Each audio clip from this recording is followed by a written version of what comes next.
This is Comic Picks by the Glick. Hey, and I'm your host, Jason Glick. How are you, Jason Glick? Oh, I'm doing just fine. And here we are after our first podcast after our 5-year anniversary. Yay! Woo, woo. Yeah. Ironic how that kind of coincided with the Fanime thing, right? No, I'm just kidding. Anyway. Yeah, exactly. I mean, it's like, and like as I said in the post about it, it's like in another 5 years we'll figure out how to edit the about post for the site. But you know that may not be a problem. But we'll talk about that. You'll see what we mean by that later on. Okay. What do you have for us tonight? Okay. Well, I have a ginormous 1-volume thing that a lot of people would think that I'm nuts for owning, but at the same time, it's actually fairly cost effective for what it is. I am talking about the Avengers versus X-Men Companion. Now, is Iron Man in it? What was that? Just kidding. I said, is Iron Man in it? I'm joking. Dude, everyone's in it. Of course. I mean, they got everyone from Red Hulk, Dr. Nemesis, to Iron Fist, to Hope, to just about every fucking character in the Marvel universe. They all, you name it, they can probably make an appearance here. Yeah, but I mean, the thing is, this companion, it's a collection of all the tie-in issues for the crossover, and that's basically a big caveat right here. So basically, if you have not read Avengers vs. X-Men, you're generally going to become quite lost and or confused by a lot of the stuff that's going on here. I mean, if you haven't read the crossover, which, to be perfectly honest, isn't all that great in the first place, then you're probably going to be disappointed. I mean, the main reason I bought this, because when I first heard it was announced, it's like, what, they're collecting every tie-in issue in a single collection? I mean, who the hell would buy that? Then I realized, oh wait, I'm already reading 4 of the main series collected here. God damn it. So for me, at the very least, this collects 7 volumes of stuff of a Wolverine and the X-Men, Uncanny X-Men, Avengers, and New Avengers, plus the Kieron Gillen scripted AVX epilogue that I would have bought anyway, if it wasn't for this hardcover right here. The stuff that I wouldn't have bought otherwise, which was the Avengers Academy, Secret Avengers, and X-Men Legacy issues. Well, I maybe would have bought them at some point, but that's just 13, 14 issues of bonus right here. So the thing is, though, it's like, well, I really don't think the Avengers vs. X-Men crossover was all that it could have been. I mean, it just really felt too editorially dictated and directed for its own good, and also I think and the way it whole when the whole bit about the whole Phoenix Five was revealed, you can get B-listers Colossus and Magic, who I like, but they're still B-list, and Namor, along with Scott Summers and Emma Frost, who are really the characters who've got the real story to tell about this. Their ends justifies means philosophy. It's that kind of stuff. It's it just it didn't work for me, and it also left me with the feeling that I could have written something better. That's not true, of course, but it's always a bad thing when something leaves you, when a big corporate event leaves you with that kind of feeling. However, the companion itself, overall, actually a lot of the stuff here is actually generally pretty entertaining and does add a lot of scope and depth to the main event. It's yes, of course, it's 50 issues here, so you've got lots of room to maneuver here. The thing is, though, it's the collection isn't perfect. I mean, there's some continuity glitches in terms of showing characters who are imprisoned in one issue suddenly free in the next, and also there's little printing errors. There's a double page. There's 2 pages that are reprinted opposite each other in in the event in one of the X-Men Legacy issues, and Uncanny X-Men 19 is omitted from the from the table of contents. Little minor things right here, but overall, it's if you did buy the Avengers X-Men hardcover or trade paperback, then this collection right here adds a lot of does does actually raise my estimation of the event itself, because it's got a lot of talented creators just like plowing through with their own takes on various bits in the crossover, and most importantly, it's like someone like person who assembled this collection actually had the great idea to arrange all the issues chronologically. So, well, chronologically more or less, because the New Avengers issues that show you the secret connection between the Phoenix Force and the Iron Fist power, they kind of take place much later in the crossover than is indicated here. But still, there's a lot of good stuff here, and if nothing else, I appreciate the fact that that breaking all this stuff chronologically makes for more interesting, particularly with Brian Bendis's like New Avengers and Avengers issues, which with the exception of that New Avengers arc I just mentioned, are just kind of like one little one-off stories, just illustrating like the various conflicts going on. I mean, like his first Avengers issue, like just shows Captain America just like hoping for a win in light of the setbacks he's encountered with Norman Osborn in the previous volumes, and like later issues like showing like the Red Hulk trying to take matters into his own hands and trying to assassinate Scott Summers, and then like final issues showing how Spider-Woman and Hawkeye just making nice and like advancing their romantic relationship as they beat up Mr. Negative as he tries to steal a bunch of mechs in New York. I mean, stuff like that. And then you've also got like with the New Avengers, like a lot of the focus here, those issues like is on Luke Cage and his dilemma as far as like does he want to keep being an Avenger when he's a dad and he's got this kid? I mean, how can you keep putting this kid in danger? I mean, it's like when you're fighting. I mean, there's some good stuff there with Cage's scenes about how to go with what to do with where does he want to go with the Avengers, and a great bit with when he and Daredevil are escorting Emma Frost into custody, and Daredevil goes, yeah, it's like she's not going to understand this because we spend like all our lives defending this like little part of New York, and also because we're both black. Yeah, there's certain things that just crack me up each time, and that's one of them. But listen, the New Avengers stuff I mentioned it reads a lot better like this when things are just like broken up like between the other issues here, just like showing you the continuity of the event as opposed to how they read in the collections themselves when they're just like just one after the other and just not giving you like a real feel about what's the progression of things.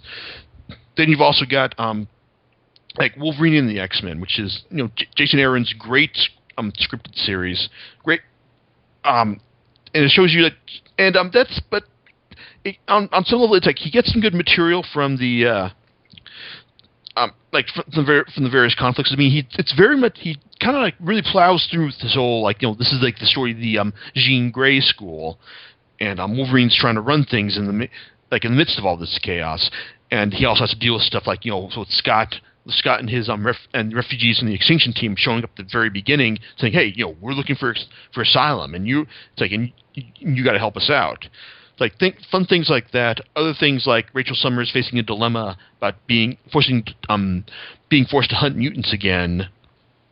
It's like when she's siding with Wolverine. And Kitty Pryde having to deal with the fact that her boyfriend Colossus is now possessed of an omnipotent power, and he still wants to take her out on a date. Unfortunately, his date involves parting the seas while they get some seafood, so it's kind of awkward like that. Overall, it's like Wolverine and the X-Men. It's generally it's as fun and crazy as before, and I am kind of annoyed by the fact that they decided to omit the Mike Allred illustrated issue 17 because it was originally supposed to come out as issue 18, but then production delays happened, so now I'm gonna have to go out and buy the issue myself at Comic-Con because Aaron and Allred, that sounds like a winning combination to me. But still, it's like Aaron does get some good stories out of the out of this crossover, and it's like even though it feels like he's kind of like he's just a lot of times he's kind of giving it lip service while he gets on with his various plot threads in the it's like in the solo title itself, particularly with the Hellfire kids, and also it wraps up on a very disturbing note after when one of the more memorable supporting cast members of the series is permanently shot through the head, and we're led to believe that this individual is dead, but that might not be the case. Still, it's like good stuff right there. But still, if I had to give the gold star to anyone who any one writer for this collection, it would be Kieron Gillen, whose mutant power continues to be to get worthwhile material out of crossover events. He did great stuff with his Fear Itself tie-ins on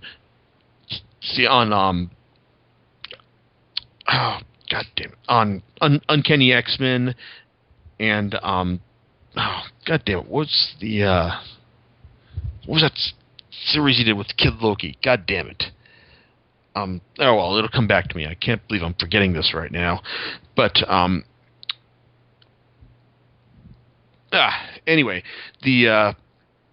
but he actually does do some great stories, just digging into the meat of the crossover, because he's got a lot of the main characters to work with. He gets there's the first couple issues mainly focus on the fighting between the characters, and also on his pet character unit, the genocidal android who's looking to achieve universal utopia through any means necessary. We also, and while I'm sure Marvel Editorial didn't plan for Unit to have a major part in this crossover, Gillen manages to cleverly retcon him into having a fairly important part in these whole proceedings. It's like the first three issues of his run are good fun in the sense he's just nipping at the edges right there, but then in the then in the middle of as things get going, he manages to he goes and tries to advance his Mr. Sinister storyline that he started in his initial run on the series. We get a great prologue issue with some fantastic art from Dustin Weaver that outlined Sinister's new setup underneath Anchorage, Alaska, as he's recreated Victorian England to his specifications. Specifications being he's Sinister. He's just making clones of himself and just creating an entire world based on him, also modeled after 19th century London. And then you get him taking on the Phoenix Fives themselves, as Scott Summers decides, we're here to create a better world, and I think it'd be a better world without Sinister in it. And them taking the fight to Sinister, who actually is quite a few surprises for them. The fact that he's actually much better equipped to fight them than they really thought. And it comes down to the non-powered members, the non-Phoenix Force enabled members of the Extinction Team, Psylocke, Magneto, Danger, and Unit pulling the strings in the background and Storm as well to rescue them. It's good. It's great creepy stuff, and even at the end is kind of doesn't display any real ingenuity in resolving these issues. It's still a lot of fun. Plus, with it also has majority of these issues have art from Daniel Acuna, who I'll love. I pay to see him draw the phone book. He's just that good. But the best part is, just reading Gillen's issues. It does feel like he's done a better job than any of these other writers about advancing the stories plot threads he's set up in the volumes prior to Avengers vs. X-Men. We get some nice resolution to the Colossus as Juggernaut storyline, and a nice disturbing change in his relationship to his sister Magic. It's as well as he also does a good job of getting inside Scott Summers' head and showing that he believes himself that everything he's done is right. It's and even not everything he's done is right, but that it ultimately he was that everything he did was justified, and he and that hey, it's like that's it. I can, if you want to kill me now, I can die a martyr, which is explored in the epilogue, which really more than anything else it does serve as like following action to the crossover itself, but it's also sitting up like acts as more of a coda to Gillen's own Uncanny run, which I'm perfectly fine here. So overall, it's like so Gillen's like contributions to the story to the crossover, head and shoulders above everything else here. If you're reading Uncanny X-Men, go ahead and buy his stuff. Same with Aaron's Wolverine and the X-Men works, which apparently like Volume 4 does contain that all-red illustrated issue that I was bitching about, which they didn't include here, bastards.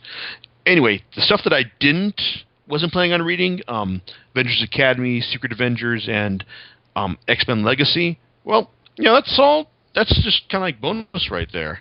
I mean, Avengers Academy and Legacy are actually written by the same guy, Christos Gage, who does good, solid superhero work, and that's pretty much like what these stories are right here. I mean, Avengers Academy focuses on interesting moral, they give you some nice moral dilemmas to chew on, such as the kids from Utopia being relocated to the Avengers Academy to get them out of the war. But then they're like debates about hey, are we being interned like the Japanese in World War II, which is kind of an awkward comparison. And hey, don't we have a right to fight for the future of our species more than anyone else? Like things like that. And also Rogue in X-Men Legacy like finding out just just how far the other guys are willing to go for the to take everyone out. And when she gets a tour of Magic's special jail that she's constructed. I mean, like that whole bit with Magic there does more to flesh out her character than anything else I saw in the crossover itself, which is highly appreciated. But I mean, it's like, is it something that's essential? I mean, no. I mean, it's like I don't mind having these issues right here. Like I said, they're a nice bonus, but can't say that they would have been something I would have rushed out and bought myself. The Secret Avengers issues by Rick Remender are fun, but they're also kind of like doing like a zero-sum game story in the sense that they're focused on the Avengers team that went out into space to stop and contain the Phoenix, and you get some decent material out of that with some Kree bringing back Captain Marvel to take the Phoenix for themselves, and I'd be able to care more if I actually give a crap about Captain Marvel, but even so, it's like it's a decently constructed action issue. But most notable part about it is that it features some really nice art from Renato Guedes, who I have been really hard on in the past for saying he's delivered like lots of atmosphere-free work from his work on Wolverine with Jason Aaron and the fill-in issues of Avengers he did with Bendis, and but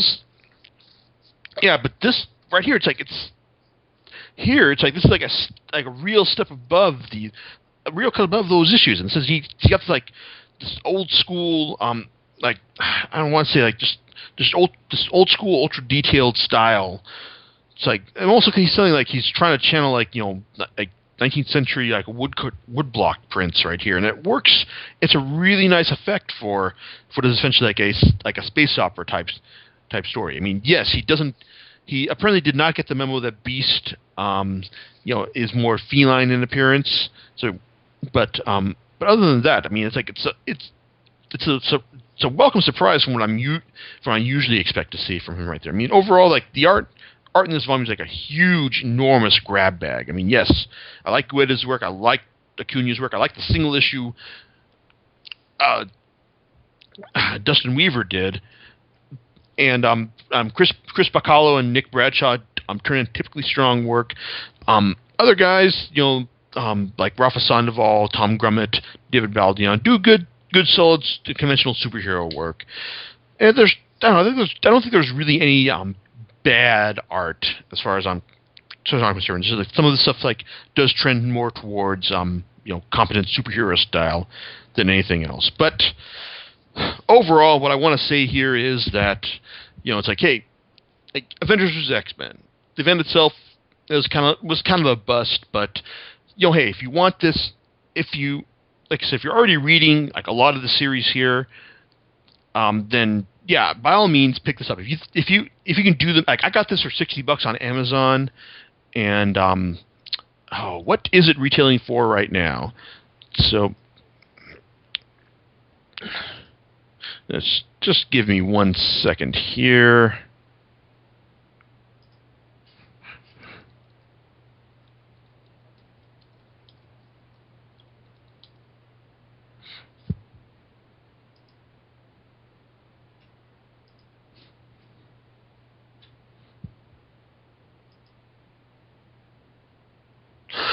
It's still retailing for $58. So hey, if you really, so it's still like a decent. See, it's still a decent buy for as far as like with tax and all, or shipping and handling, depending on how you want, depending on whether or not you're an Amazon Prime member. But still, like I said, it's if you can do the math and you're already reading a lot of these series, then yeah, go ahead and pick this up, because even the stuff that you're not reading will probably be you'll find be pretty entertaining, or at the very least inoffensive. So, I mean, compared to like other like crossover event tie-ins that I've read, it's everything here was at least pretty solid, and at the very least it was inoffensive. So I enjoyed it, but hey, it's more like owning this series is more of a matter of just like crunching the numbers than offering an actual recommendation more than anything else. So, John, it's like, I don't know, any thoughts about this, or are you just waiting for me to stop talking? I think it's interesting, some of the character arcs you were talking about, they addressed, but I actually am looking forward to getting this, because it sounds like a great deal. I mean, still, for the compendium, and I'd be happy to, plow through it on a weekend. Yeah, well, it's like if you want me to pick up, if I find the Avengers vs. X-Men soft cover in one of the bargain bins at Comic-Con, I can pick it up for you. All right, that'd be cool too. But yes, absolutely, I think it would be an interesting read. I'd like that. All righty then. Mm-hmm. Okay, and that's it for tonight. And all I can say is in 2 weeks, I got some stuff I've been saving up, so I'll be talking about one of my authors who I've really come to like over the last year or so. And that's James Stokoe. So I look forward. So it'll give me another reason to go and reread the first volume of Orkstein, and I talk about how he's like truly one of the most compelling talents in the industry right now. Cool. Well, we'll catch you next time on Comic Picks by the Glick. All right, laters. Later.